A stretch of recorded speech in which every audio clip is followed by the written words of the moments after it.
Welcome বন্ধুরা। ফের রাজ্য সরকার একটি নতুন ছুটি ঘোষণা করলো। হ্যাঁ বন্ধুরা, আগামী 14ই সেপ্টেম্বর শনিবার করম পূজা উপলক্ষে একটি নতুন ছুটি ঘোষণা করলো।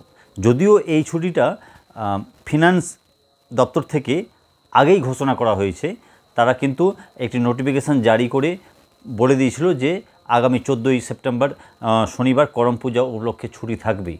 কিন্তু শিক্ষা দপ্তর থেকে সেইভাবে কোনো কিন্তু বিজ্ঞপ্তি প্রকাশ করেনি।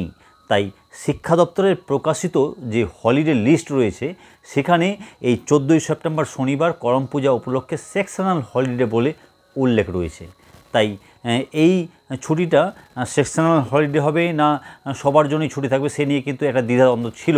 তো যাই হোক, শেষ পর্যন্ত আজ শিক্ষা দপ্তর থেকে একটি বিজ্ঞপ্তি দিয়ে জানিয়ে দেওয়া হলো যে আগামী 14ই সেপ্টেম্বর শনিবার করম পূজা উপলক্ষে কিন্তু সবার জন্যই ছুটি থাকছে।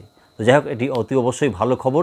এইরকম খবর আরও পাওয়ার জন্য অবশ্যই চ্যানেলটিকে সাবস্ক্রাইব করে পাশে বেল আইকন প্রেস করে অল করে আমাদের সঙ্গে থাকতে পারেন। ধন্যবাদ।